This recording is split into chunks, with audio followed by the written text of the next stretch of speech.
सतया श्रद्धया युक्तः तस्याराधनमीहते लभते च ततः कामान् मयैव विहितान् नितान्। बंधुगण, लभते अर्थ से माने प्राप्त करंती। देवता मानकर भक्त माने तांकु पूजा करी निजर इच्छा अनुसार फल प्राप्त करि पारंती। किंतु वास्तव रे सेही फल देवता माने देई न थांती, ताहा भगवान ही मंजूर करिथांती। एई श्लोकटी स्पष्ट भावे कहिअछि जे देवता मानकर भौतिक फल प्रदान करिवार क्षमता मध्य न थाए।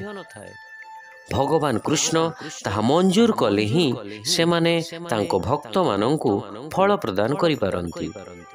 किंतु अल्प बुद्धि संपन्न व्यक्ति माने यह भावी थांती जे एही लाभ से माने पूजा करुथिबा देवता मानंको ठारू प्राप्त करुछंती। यहाकु गोटे उदाहरण द्वारा बुझिबा बंधुगण।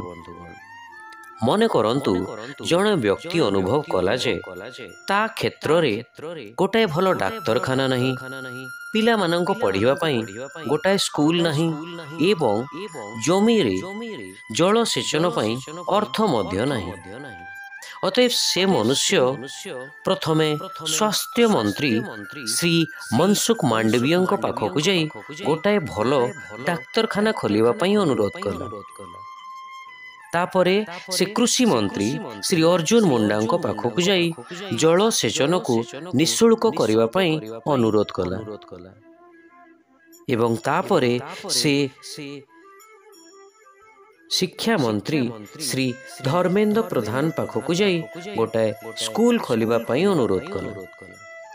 समस्त मंत्री प्रथमे प्रधानमंत्री श्री नरेंद्र मोदी पाखकु जाई समस्त समस्यार आलोचना कले एवं प्रधानमंत्री श्री नरेंद्र मोदी अनुमति देला परे स्वास्थ्य मंत्री गोटाए बड़ डाक्तरखाना खोलिले, कृषि मंत्री जल सेचन को निःशुल्क करिदेले एवं शिक्षा मंत्री गोटाए नुआ स्कूल रो गठन कले।